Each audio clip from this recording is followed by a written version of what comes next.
દાહોદ જિલ્લાના ગરબાડા ગામ ખાતે આદિવાસી સમાજની વર્ષો જૂની ગુંદરુ પ્રથા યોજાઈ। દાહોદ જિલ્લાના ગરબાડા ગામ ખાતે આદિવાસી સમાજની વર્ષો જૂની પરંપરાગત ગુંદરુ પ્રથા યોજવામાં આવી હતી। આ પ્રથા બીમારીઓ અને રોગોને ભગાડવા માટેની એક ધાર્મિક વિધિ તરીકે ઓળખાય છે।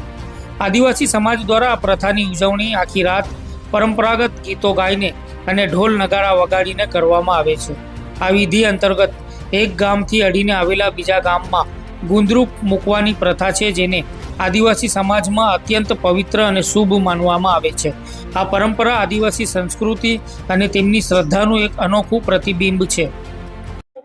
ગરબાડા ગામમાં દર વર્ષે વર્ષોથી ચાલતી આવતી ગુંદરાની પ્રથા ચાલતી આવે છે અને આ ગુંદરા આપણા ગામમાં જે કઈ બીમારી રોગ આ તે એનું પૂજા વિધિ થાય છે। આખી રાત ગાવા ચાલે છે અને ગામની બહાર બળવો પૂજારા અને ગ્રામજનો દોડીને બીજા ગામને પાદરે આ ગુંદરી મૂકી આવે છે અને આ ધાર્મિક વિધિ વર્ષોથી પરંપરા મુજબ ચાલતી આવે છે।